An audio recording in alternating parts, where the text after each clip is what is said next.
Greetings, it's me, Dr. Paul Gerhardt, and this is video number 2 of our Mergers and Acquisitions series of videos.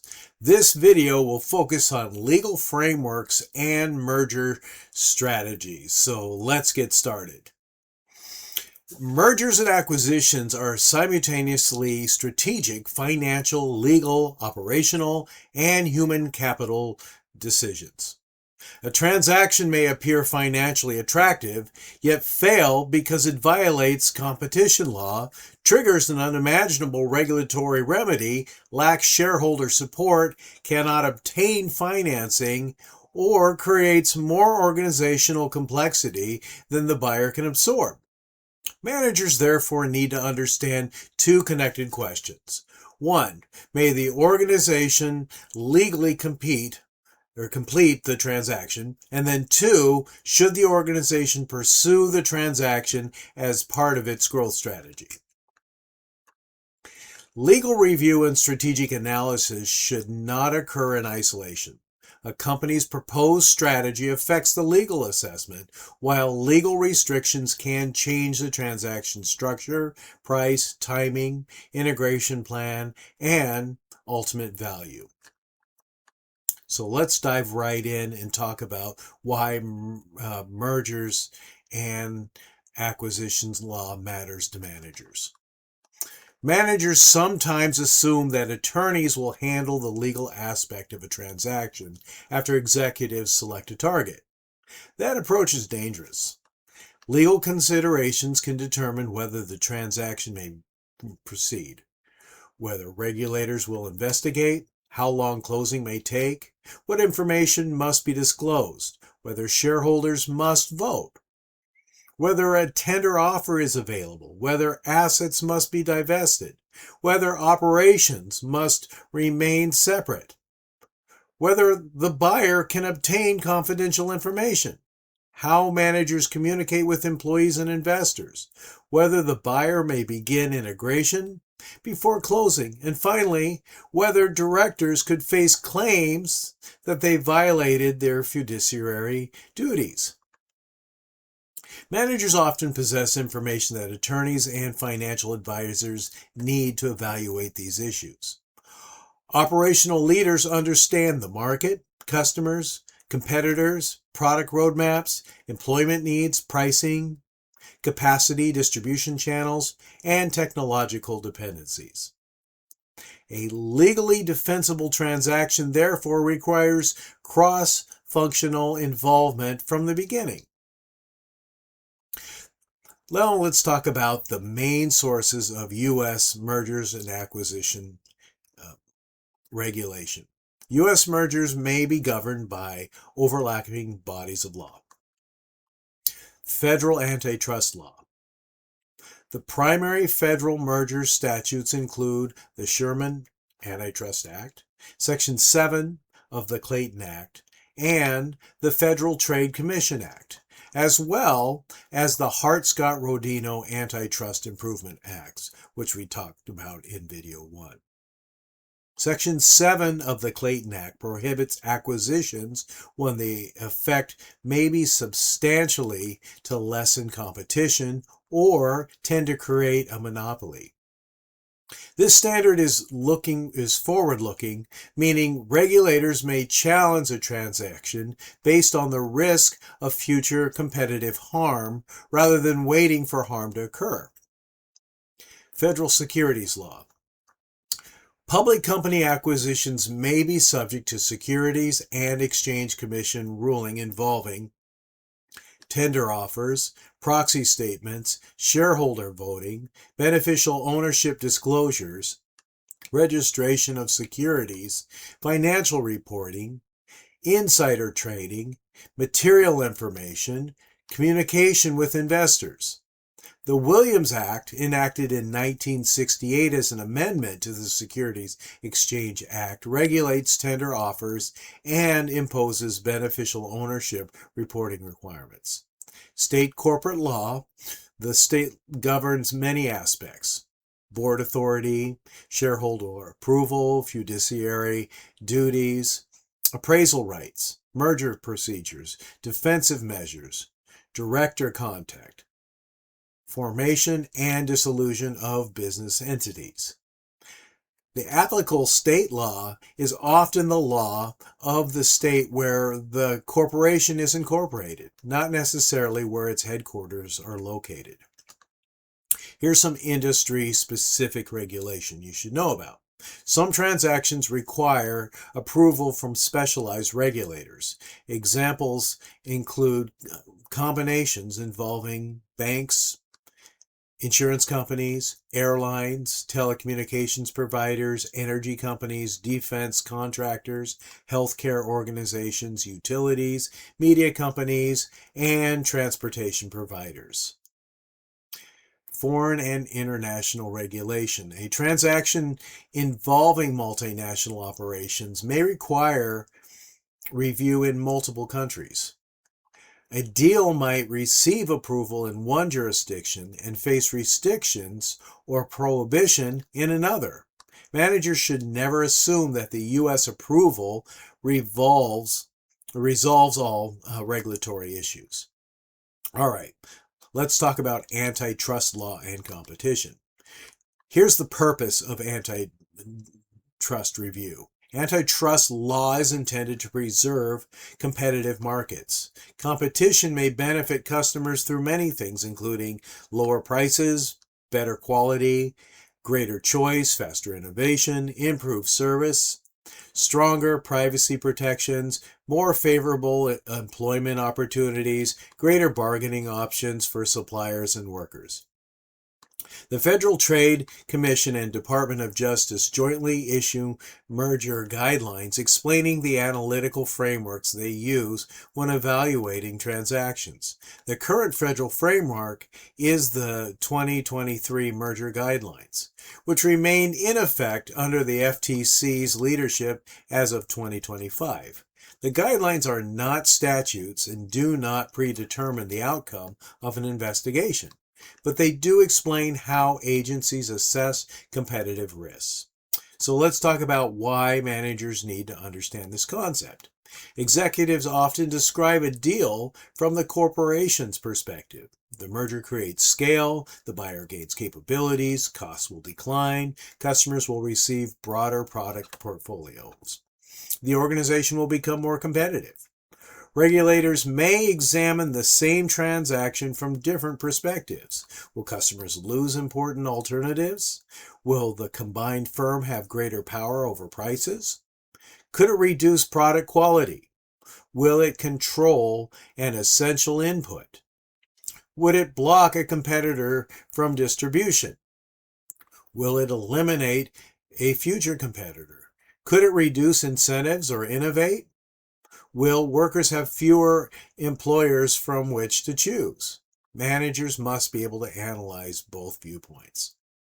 So, a horizontal merger joins firms that compete at the same level of an industry. Some examples are two grocery chains, two airlines, two software providers, two hospitals serving the same region, two manufacturers of similar products, two luxury fashion companies, two wireless networking providers.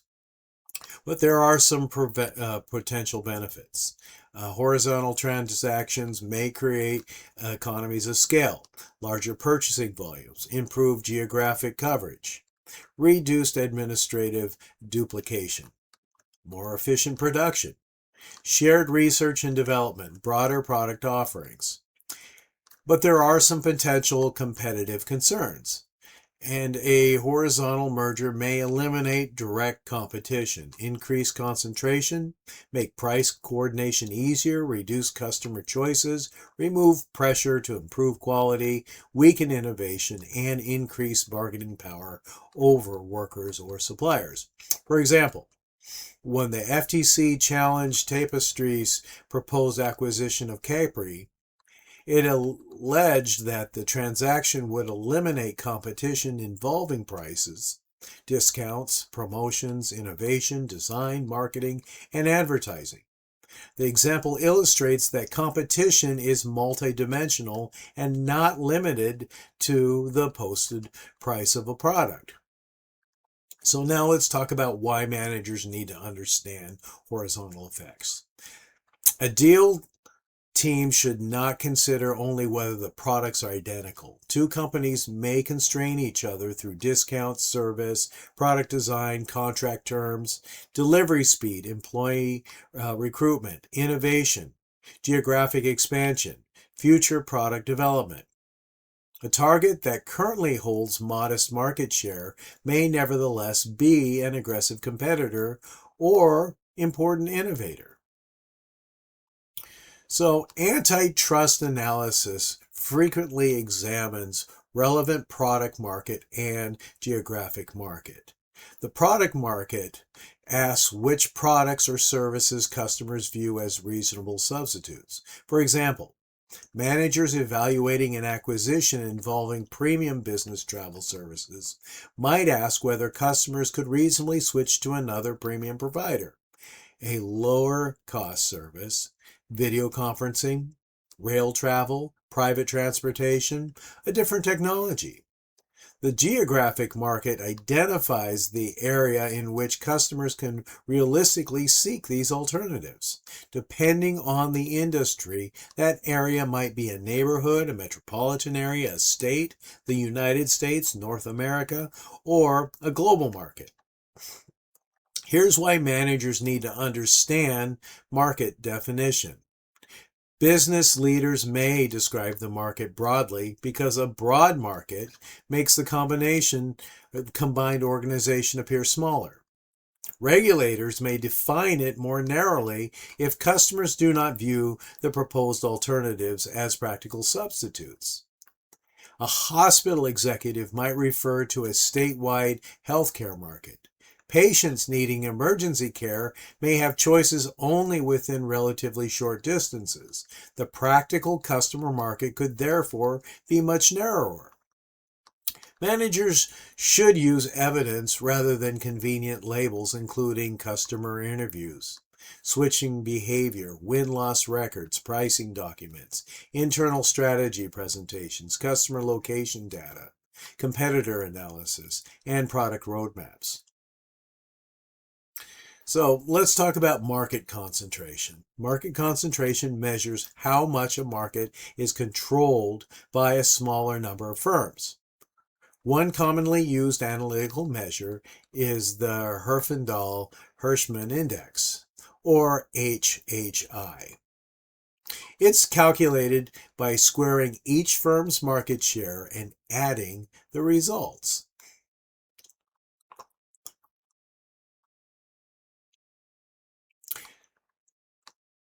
Concentration is a screening and analytical tool, not a complete answer. Managers should also examine competitive closeness, product differentiation, customer switching, entry barriers, capacity, innovation, buyer power, regulatory restrictions, and future competition. A small but disruptive firm may impose substantial competitive pressure. So there are some unilateral effects that can occur when merged companies can profitably worsen price, quality, service, output, or innovation without coordinating with competitors. For example, suppose two software companies are each other's closest alternative for a particular class of business customers. Before the merger, if Company A raises prices, customers may move to Company B. After the merger, the combined company owns both options. Losing a customer from product A to product B is no longer a complete loss to the corporation. The combined organization may therefore have less incentive to offer discounts, improve service, add features, protect customer privacy, and accelerate innovation. Here's why managers need to understand unilateral effects. The most important question may not be total market share. It may be how closely the two firms compete for a particular customer. Sales data can reveal how often companies meet in competitive bidding, whether customers use one to negotiate against the other, whether they target the same accounts, whether they are each other's next best substitute, and whether one firm forces the other to innovate. Managers should expect those internal records to receive close attention. Now, let's talk about coordinated effects. Coordinated effects occur when a merger makes it easier for remaining firms to coordinate explicitly and implicitly. Coordination may involve prices, output, customer allocation, geographic territories, product features, capacity, contracts. A market may become more vulnerable to coordination when few firms remain. Products are similar, prices are transparent, transactions are frequent, firms can detect deviations, entry is difficult, demand is stable, competitors interact repeatedly. Here's why managers need to understand coordinated effects. Executives should not use language suggesting that a deal will stabilize pricing, end destructive competition, rationalize the market, create pricing discipline, or stop competitors from discounting. Those phrases may sound favorable in a strategy meeting, but they can suggest that reduced competition is part of the transaction's rationale. Great. Let's talk about vertical mergers. A vertical merger combines firms at different levels of a supply chain. For example, a manufacturer acquiring a supplier, a streaming service acquiring content producers, a retailer acquiring a distributor, a medical testing company acquiring key sequencing providers, a technology platform acquiring an application dependent on that platform. There are some potential benefits. Vertical integration may improve coordination, reduce transaction costs, secure supply, improve quality, accelerate product development, remove double markups, and improve logistics, as well as align investment incentives. There are some potential competitive harms, though. The combined company may raise a rival's costs, deny competitors access to an essential input, provide rivals with inferior service, delay their access, obtain competitively sensitive information, favor its own products, bundle products in exclusionary ways, or discourage outside firms from innovating. So an example of this is Illumina and Grail. Illumina supplied important DNA sequencing technology, while Grail was developing a multi-cancer early detection test. The FTC alleged that the acquisition could allow Illumina to disadvantage Grail's emerging competitors, thereby reducing innovation, choice, quality, and availability in cancer detection. Illumina ultimately announced that it would divest Grail following the regulatory challenge. So here's why managers need to understand vertical effects.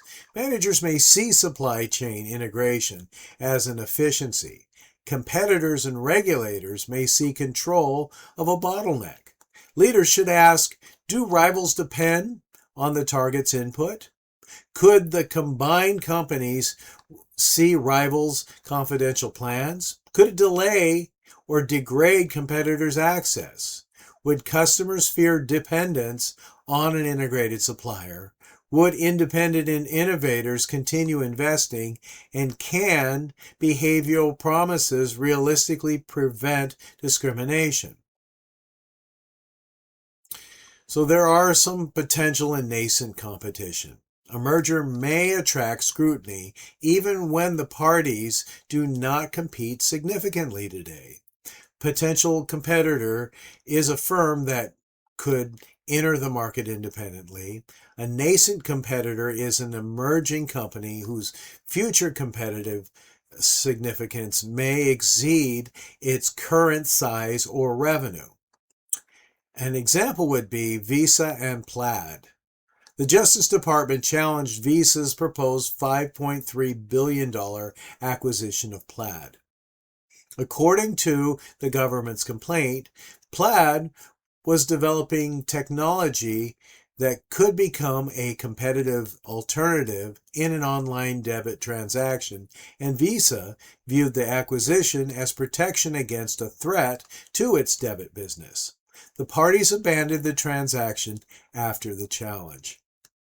Another example, Meta and Within. The FTC challenged Meta's acquisition of Within, a virtual reality fitness application developer. The agency argued that Meta had the capabilities and incentives to enter the dedicated VR fitness market independently, and that the acquisition could eliminate the prospect of that entry, reducing future rivalry and innovation. Here's why managers need to understand nascent competition. A target's value may arise precisely because it could disrupt the buyer. Documents describing a target as a future threat, a disruptive competitor, an insurance policy, a company that must be neutralized, a risk to the existing business model, may become highly significant during a review. Managers should distinguish between acquiring innovation to improve competition and acquiring a company to prevent it from becoming a competitor. Great. Let's talk about antitrust laws and organizational innovation. How competition can promote innovation. Competition may motivate organizations to develop new products, improve quality, reduce costs, protect customers, recruit talent, enter new markets, adopt new technology, shorten development cycles, respond to unmet customer needs. An innovative rival can create pressure even before it becomes large. An example of this is an established financial services company may continue improving its payment platform because a similar smaller technology firm is developing a potentially superior alternative. If the incumbent acquires the emerging firm, several outcomes are possible. One, the buyer provides resources that accelerate innovation. Two, the buyer integrates the technology into a larger platform. Three, the acquired team loses independence and urgency. Four, the buyer delays or discontinues the innovation to protect its legacy business. And then five, competing startups become less willing to invest because they expect the dominant firm to control market access. The legal and managerial question is not whether acquisition and innovation are always compatible. The question is which effect is most likely in the specific transaction. Okay, are you interested in how managers can increase innovation? A merger may enhance innovation when it combines complementary assets. A small firm may possess scientific knowledge, a promising prototype, specialized software, a patent, a strong engineering team. A large company may provide capital, manufacturing capacity, distribution, regulatory expertise, global sales, clinical testing capability, customer access, and cloud infrastructure. The combination may commercialize an innovation that the smaller firm could not scale independently. An example of this is Disney and Pixar. Disney's public transaction materials described the Pixar acquisition as supporting creative content, technology, global growth, and multi-platform franchising. The operating plan also emphasized preserving Pixar's creative culture, leadership, facilities, and talent rather than simply absorbing the company into Disney's existing animation structure. And here's why managers need to understand this concept. Innovation synergies require more than funding.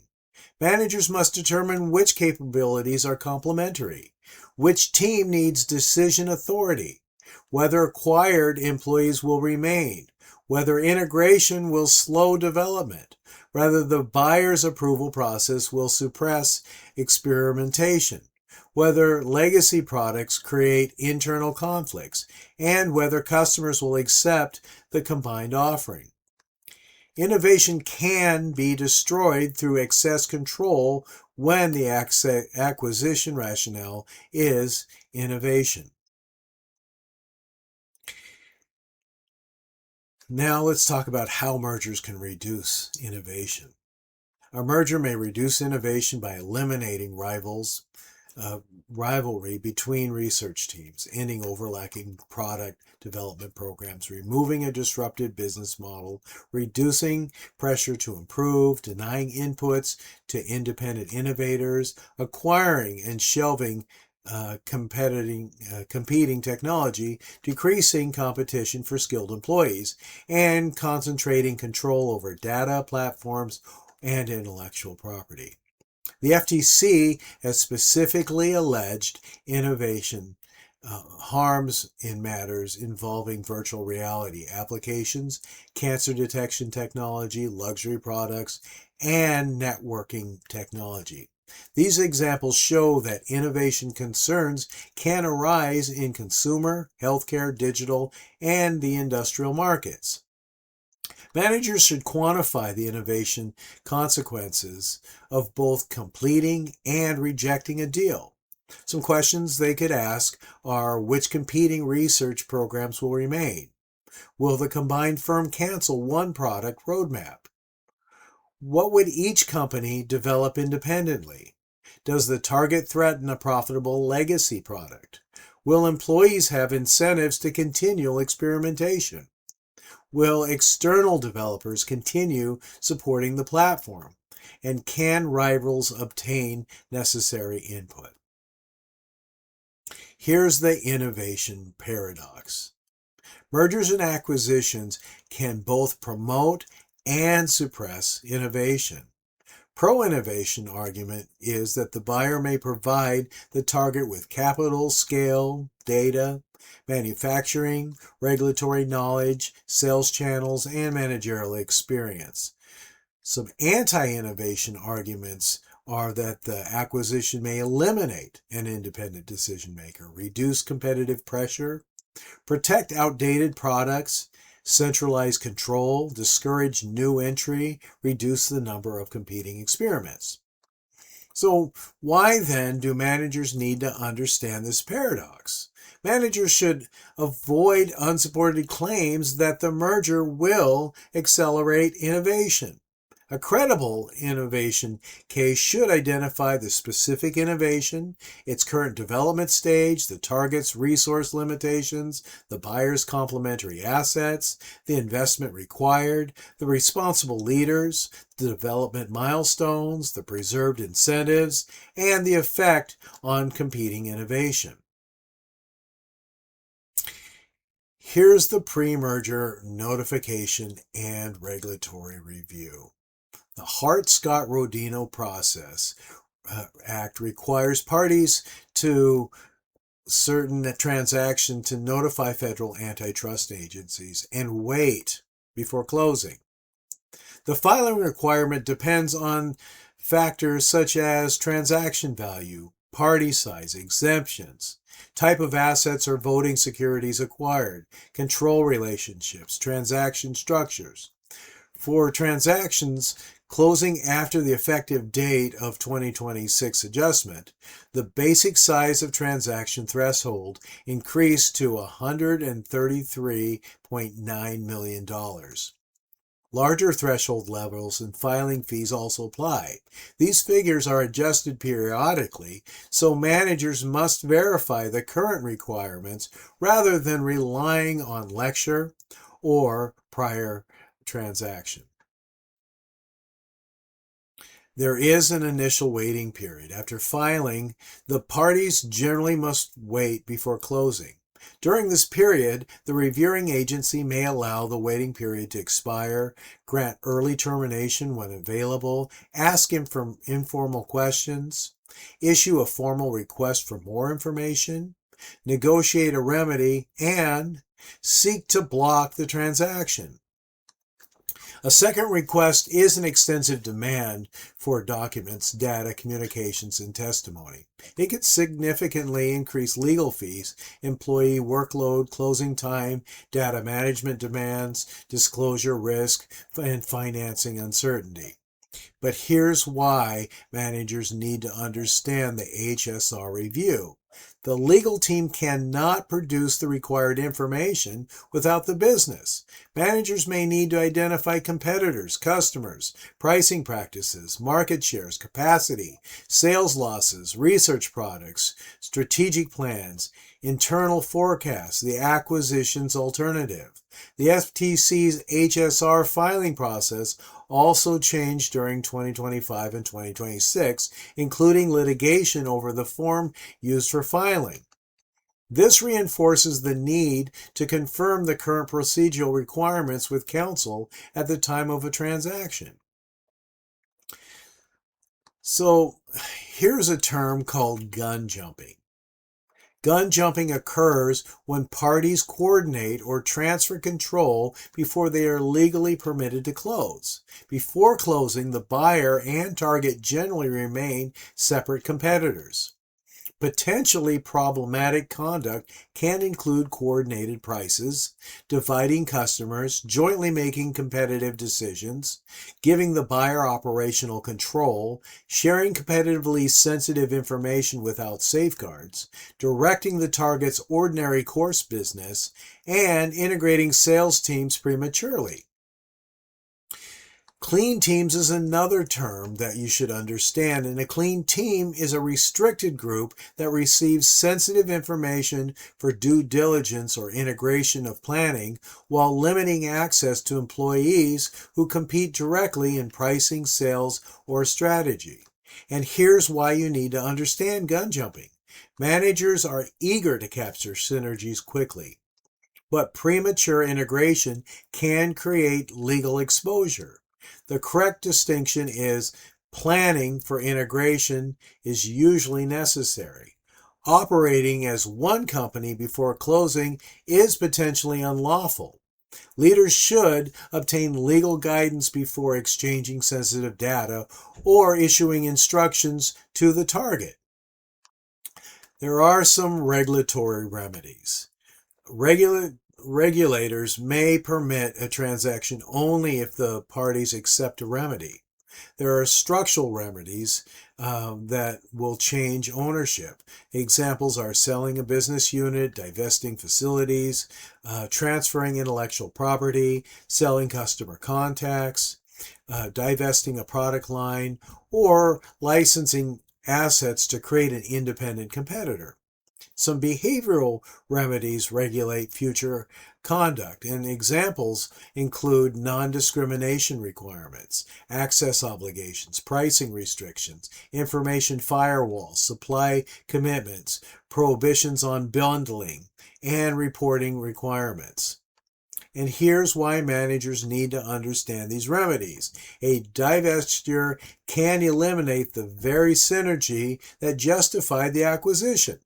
Before signing, managers should model the transaction as proposed. A transaction with required divestitures, a delayed closing, a challenged transaction, a completely failed closing.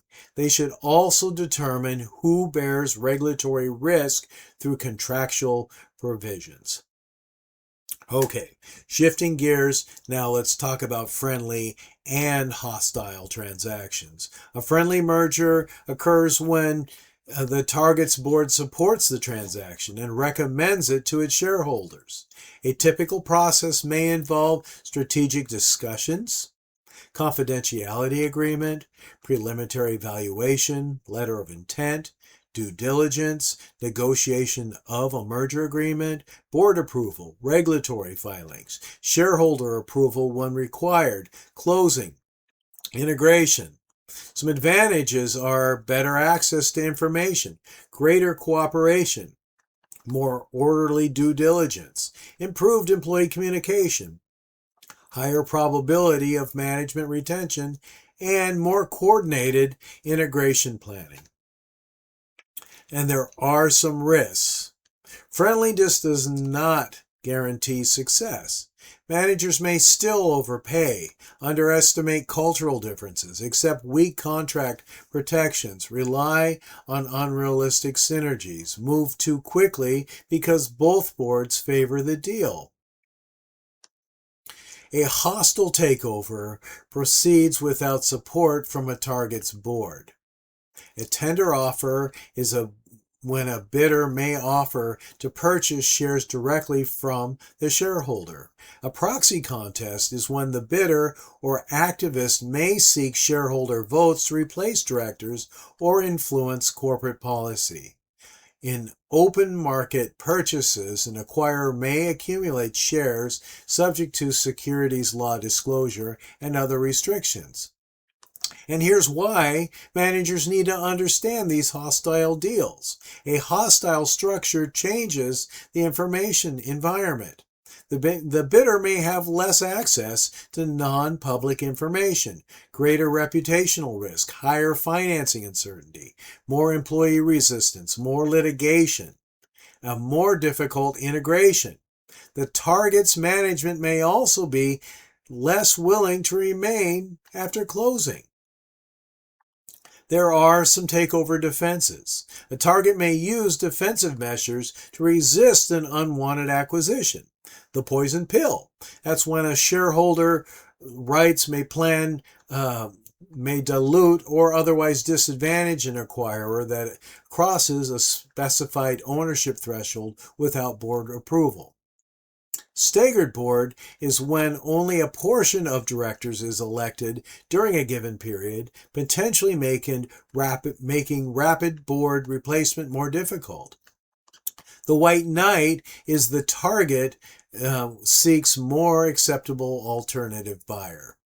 The crown jewel defense is when the target considers selling or otherwise protecting particularly valuable assets. A golden parachute. Executives receive contractual benefits following a change in control and qualifying employment termination. The Pac-Man defense is a target will be attempt to acquire the original buyer.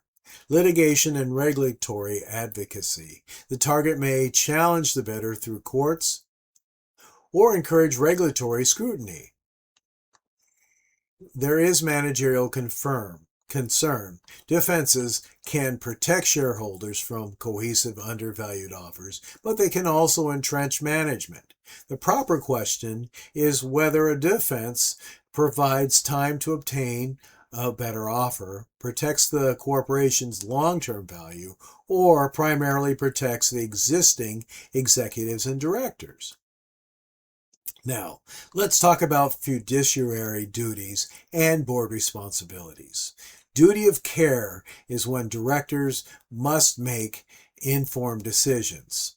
In a merger or acquisition context, the board may need to consider valuation, strategic alternatives, financial protections, fairness opinions, financing, regulatory risk, competing bids, conflicts of interest, stakeholders' effects, integration, feasibility. Executives must provide the board with complete and reliable information. Inflated synergy projections or selectively presented risks can undermine board decision-making.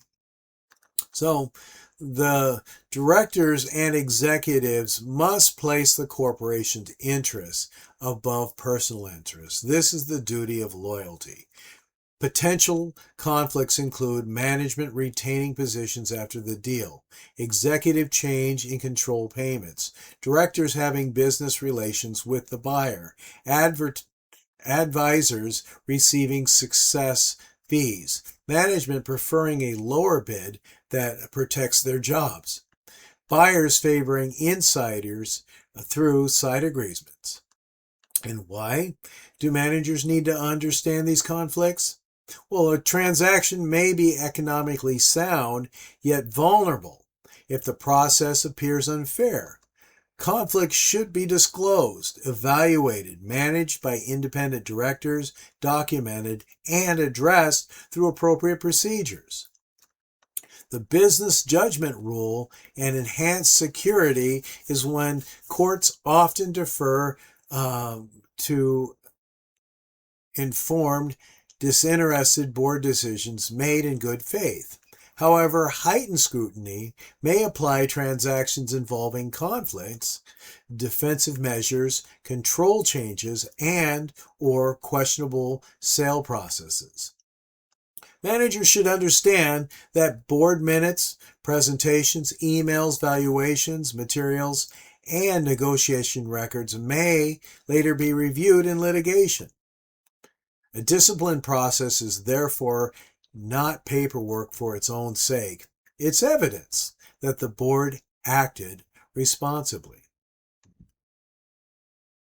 Here's some strategic motives for mergers and acquisitions. Mergers and acquisitions must extend the growth strategy. An acquisition should not substitute for strategy.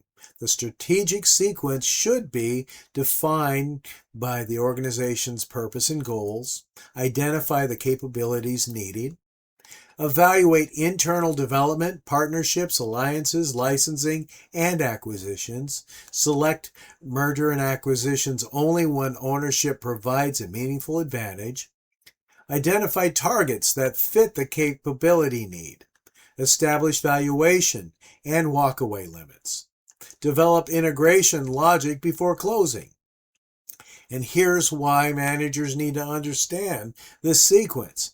Companies sometimes reverse it. A target becomes available. Executives become interested. The organization creates a strategic explanation afterwards. This opportunity-driven deal-making rather than disciplined strategy. But there's economies of scale, and these occur when average costs decline as output increases.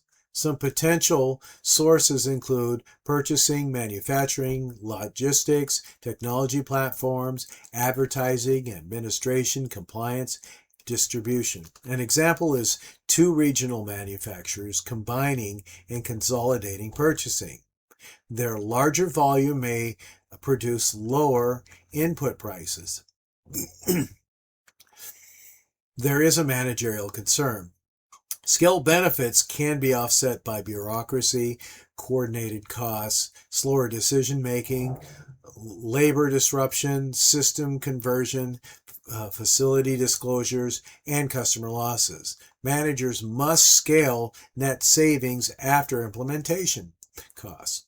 Economies of scope. Economies of scope occur when the same resources support multiple products or services. Examples include a sales team offering complementary products, a distribution network carrying additional goods, shared customer data, a brand extended into related categories, and a technology platform supporting multiple applications. Remember Disney and Pixar example? Disney expected Pixar's creative assets and characters to contribute across films, consumer products, theme parks, television, and international markets. This represents scope because value could extend across multiple businesses, not merely through producing more animated films. The managerial concern is that there are some cross-selling assumptions that frequently fail when customers do not want bundles. Sales incentives are misaligned, brands conflict, systems are incompatible, account ownership is unclear, the acquired product loses independence. Market expansion is when a company may acquire to enter a new geographic region, a new customer segment, a new distribution channel, a new lower price category, and a foreign country. And some advantages are immediate customer relationships, local licenses, established brand, existing facilities, local employees, and distribution assets. But there are some risks, such as cultural misunderstanding, regulatory differences, unfamiliar competition, currency exposure, political risk, customer resistance, and integration complexity. The managerial lesson is that market access is not the same as market success. The buyer must understand why the target succeeds locally and whether integration will damage that advantage. Okay, let's talk about product and capability expansion. An acquisition can add products, patents, data, software, research capabilities, distribution, employees, and customer relationships. They build, buy, or ally. Managers should compare these approaches. To build is to develop the capability internally. Buy is to acquire the company possessing the capability. And ally is the use of a partnership, license, joint venture, or contract. And here's why managers need to understand these alternatives. Acquisition is usually the most controlling option, but it is also expensive and difficult to reverse. A joint venture may be preferable when technology is uncertain, market demand is untested, both firms contribute distinct strengths, full integration would be disruptive, or regulatory risk is higher. Synergy is the additional value expected from combining businesses. In its simplified form, synergy equals combined value minus standalone values. The cost of synergy, with some examples, are eliminating duplicate positions, closing facilities, consolidating purchasing, combining systems, reducing public company expenses. Revenue synergy includes cross-selling, entering new markets, increasing retention, bundling products, using new distribution channels. Financial synergy examples include lower cost of capital, improved debt capacity, use of tax attributions, better cash management, reduced financial stress. The managerial concern is that synergy is not free. A more realistic equation is net synergy equals gross synergy minus integration costs, disruption, and execution risks. Managers should assign an accountable owner, a baseline, a timetable, investment requirements, dependencies, probability, and risks. Market power is when a company may acquire to strengthen its position relative to customers, suppliers, competitors, distributors, and employees. This motive can overlap with efficiency, but may also raise antitrust concerns. A buyer may describe increased bargaining power as a benefit. Regulators may ask whether the power arises from reduced competition. Managers must distinguish lower costs through genuine efficiency, lower costs through harmful suppression of supplier or worker alternatives, better pricing through improved value, and higher pricing because customers have fewer choices. Defensive acquisition is when a company may acquire because a competitor might purchase the target. The target threatens the buyer. The industry is consolidating. The buyer fears become too small. Management fears of being acquired. Manager danger. Defensive agency can lead to overpayment. The question should not be what happens if our competitors buys the target. It should be what happens to us if we pay more than the target is worth. Managerial motives and agency problems. Not every acquisition is pursued solely to benefit shareholders or stakeholders. Managers may favor mergers and acquisitions because it can improve organizational size, executive compensation, prestige, power, visibility, job security, control over resources.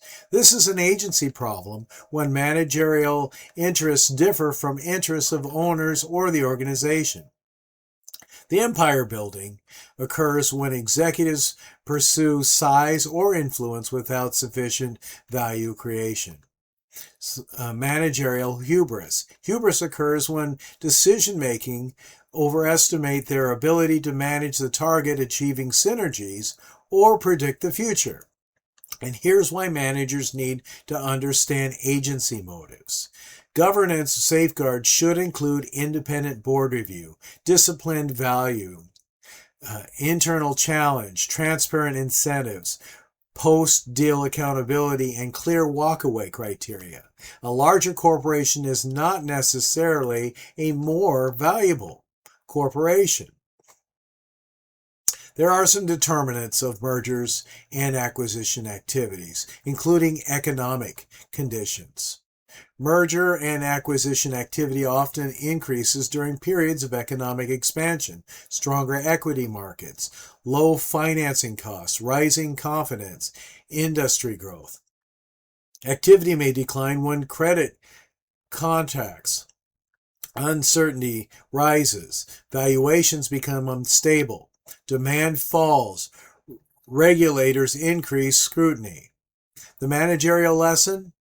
A strong economy can make targets expensive.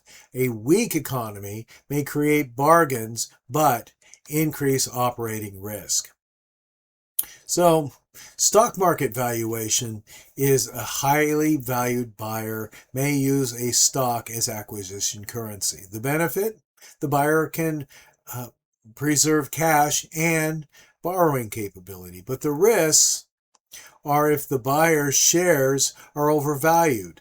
The deal may look inexpensive, but expose the combined company to a later valuation correction. If the target believes the buyer's share is overpriced, it may demand more shares or prefer cash. Interest rates and credit availability. Debt-financed acquisitions become more attractive when borrowing costs are low. However, managers should stress test for the transaction for higher rates, reduced earnings, recession, refinancing difficulty, covenant pressure, delayed synergies. A deal that works only under optimistic financing assumptions is fragile. Technology and industry disruption. Technological change can encourage acquisitions because companies fear they cannot develop capabilities quickly enough. Examples include acquisitions involving artificial intelligence, cloud computing, cybersecurity, payment systems, biotechnology, streaming, automation. There is some managerial danger. Technology acquisitions may become obsolete quickly. The buyer may also lose the employees who created that technology. Okay, so let's talk about deregulation and regulation. Deregulation can encourage consolidation by allowing combinations that were previously restricted. Stricter enforcement may delay transactions, increase costs, reduce certain deal types, encourage smaller acquisitions, promote alliance instead of full ownership, increase divestiture risks. Managers must treat regulatory feasibility as part of a strategy and not an afterthought. There are some related and unrelated diversification that you need to understand. Related diversification occurs when a company expands into businesses connected to its current operations. Connections may involve customers, technology, distribution, brands, manufacturing, suppliers, expertise, and, of course, intellectual property. Using our Disney and Pixar example, Disney and Pixar both operated in filmed entertainment and animation, but they brought complementary strengths. Pixar contributed digital animation capabilities and creative talent, while Disney contributed global distribution, brand management, consumer products, and theme park opportunities. There are some potential benefits: transfer of knowledge, shared resources, cross-selling, brand extension, better utilization of distribution, economies of scope. And on the other hand, there are some risks, and relatedness may be overstated. Two businesses can appear related, yet differ in culture, customers, economics, production cycles, talent, technology, regulatory requirements. And here's why managers need to understand related diversification. The manager must identify the exact resource connection. Saying that both companies are technology businesses or consumer brands, that's inefficient. Unrelated diversification occurs when a company enters businesses with limited operational connection to its existing activities. A conglomerate may own companies in industries such as insurance, manufacturing, transportation, retail, energy, and real estate. Possible rationale: corporate headquarters may add value through capital allocation, leadership selection, financial discipline, acquisition expertise, risk management, governance systems. The potential benefit: business cycles may differ, potentially reducing dependence on one industry. But there are some risks, which include limited operational synergy, lack of industry expertise, organizational complexity, weak transparency, bureaucratic overhead, internal competition for capital, managerial distraction. So the managerial question is, why should these businesses be owned together? If investors can achieve diversification by purchasing different securities, the corporate combination must provide an additional ownership advantage. There are some related, constrained, and related linked diversification. Related diversification can vary in intensity. The most related constraint is that most businesses have units where they share substantial resources, capabilities, customers, or activities. The related link is when businesses share some capabilities, but not every unit is closely connected to every other unit. Some examples are a media company might own film production, streaming, television networks, consumer products, and theme parks. The businesses are connected through intellectual property and audiences, but their operating processes differ. So this is why managers really need to understand distinction. Greater sharing may create more synergy, but also more interdependence.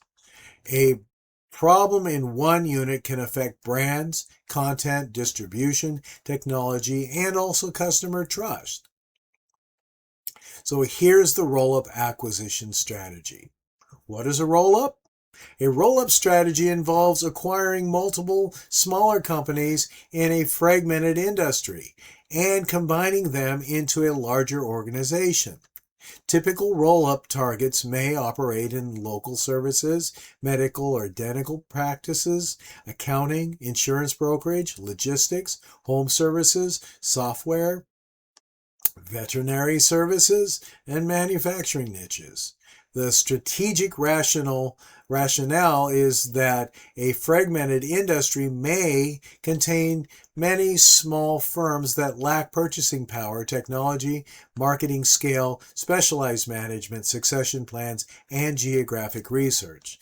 The consolidator seeks to create value by centralizing selected functions while preserving lower customer relationships. Platform and add-on acquisitions. The platform acquisition is the first substantial acquisition that establishes the operating base. A strong platform may possess experienced leadership, reliable systems, financial controls, scalable technology, integration capability, respected brand, and acquisition experiences. Add-on acquisition is additional smaller firms are purchased and integrated into the platform. And here's why you need to understand the distinction. A weak platform cannot absorb repeatedly acquisitions effectively. The buyer may increase revenue while losing control over cash, quality, compliance, customer expectations, cybersecurity, and employee practices. So here are some sources of roll-up value. They include purchasing economies, shared technology, central accounting, common marketing, better financing, cross-selling, geographic density, and professional management. also improve succession planning as well as standardized compliance. Talking about multiple arbitrage, a consolidator may buy small firms at lower valuation multiples and later sell or value the larger combined organization at a higher multiple. An example would be, supposing a buyer acquires local firms at 5 times the operating earnings and builds a national platform that the investors value at 9 times earnings. The valuation differences may create substantial financial gain. There is financial danger. Multiple arbitrage is not an operating strategy. If value depends only on continuing to buy firms cheaply or maintaining a high market valuation, the model may collapse when interest rates rise, sellers demand more, public valuations fall, acquisition opportunities decline, and integration problems surface. So here's the roll-up integration model. We'll start with a full integration. That's when the buyer realizes brand, systems, finance, human resources, purchasing, and operations. The federation model is when local companies retain substantial independence while sharing selected central services. And then finally, a hybrid model is when some activities are standardized while others remain local. Here's why you should understand integrated choices. Over integration can destroy local reputation, entrepreneurship, customer relationships, specialized knowledge, and under integration can prevent cost savings, compliance, consistency, quality control, reliability, reporting, cybersecurity protection. This design must match the source of value. There are some roll-up risks.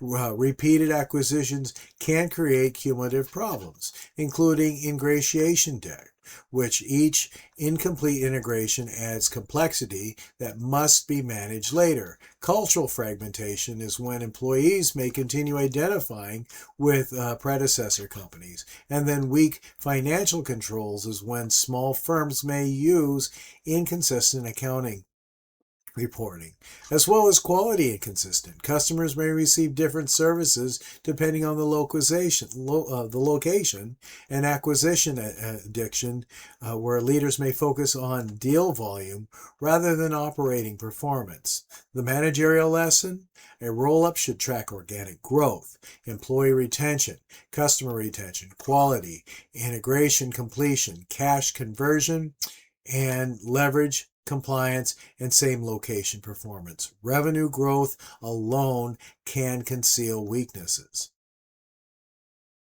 Now, here's some things to consider when building a disciplined and repeatable merger and acquisition model. The acquisition thesis explains what capability is needed, why ownership is necessary, which targets fit, how value will be created, what risks are acceptable, and how integration will work. A clear thesis prevents the organization from pursuing every available target. And speaking of target, let's talk about target screening. Potential targets should be evaluated consistently, and the criteria may include strategic fit, market position, growth, profitability, culture, technology, talent, customer concentration, legal exposure, integration complexity, valuation, regulatory risk. The managerial lesson: the criteria should be established before executives become emotionally attached to a specific target. Devaluation discipline happens when a buyer should distinguish between standalone value, control premium, synergy value, purchase price, integration costs, and financing costs. Maximum price is the simplified expression where maximum price equals standalone value plus buyer minus capturable synergy minus integration costs minus risk adjustment. The buyer should not transfer all synergy value to the seller. The walkaway criteria are, before negotiations intensify, the buyer should define conditions that end the process. And examples include price exceeds the limit, key employees will not remain, regulatory risks become excessive, data are unreliable, liabilities cannot be quantified, culture is incompatible, customer attrition is likely, required divestitures destroy the rationale. And here's why managers need to understand walkaway criteria. Commitment can escalate as time and money are invested. Leaders may continue because they do not want previous effort to appear wasted. Walkaway criteria protects against that bias. Understanding integration planning before signing. Integration planning should begin during due diligence while respecting legal restrictions. Managers should identify day one decisions, leadership structure, employee communication, customer communication, technology priorities, culture risks, synergy owners, operating model, decision rights, and retention needs. The merger agreement is not the end of the process. It's the beginning of the organizational execution. Here's the applied managerial framework considerations.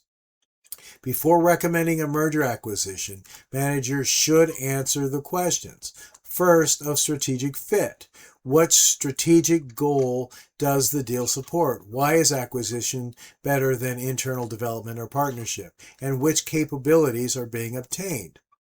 Competitive effect. Which customers view the firms as alternatives? Does the deal eliminate present or future competition? Could it affect innovation, quality, labor, suppliers, or privacy? Legal feasibility. Which regulators have jurisdiction? Is an HRS filing required? Are stakeholder approvals required? Could remedies alter the economies? Financial logic. What is the standalone value? Which synergies are measurable? What is the maximum price? How does the deal perform under adverse scenarios? Operational feasibility. Can organization integrate the target? Which systems and processes will change? What must remain independent? Human capital. Which employees create the target's value? How will they be retained? Are the cultures compatible? And finally, governance. Are there conflicts of interest? Has the board received complete information? Is there independent challenge? Now, let's review. Some key takeaways from this video is that merger and acquisition law is not separate from strategy. Legal constraints can alter the structure, price, timing, and value of a transaction. Section 7 of the Clayton Act is forward-looking and addresses mergers that may substantially lessen competition. Antitrust analysis considers more than price. It may include quality choice, service, innovation, labor conditions, and access critical inputs. Horizontal mergers remove competitors at the same stage of an industry. Vertical mergers combine firms at different levels of a supply chain and can create both coordinated efficiencies and foreclosure risks. Potential and nascent competitors matter because current market share may understate future competitive importance. Mergers and acquisitions can accelerate innovation by combining complementary sources, but it can also suppress innovation by eliminating rivalry or protecting legal legacy of products. The HSR process requires certain transactions to be reported before closing. Thresholds and procedures change, so managers must verify current requirements. Friendly deals provide greater cooperation, but they can still fail through overpayment or poor integration. Hostile deals may provide fewer due diligence opportunities and create greater resistance and limitation. Finally, managers must recognize that completing a deal is not success. Success occurs only when the organization creates sustainable value after closing. Now, this is the end of lecture number 2 on mergers and acquisitions. I hope you've learned something about legal frameworks and merger strategies. And more importantly, I hope that you have a great day because only you get to choose how you feel about it. I'm Dr. Paul Gerhardt.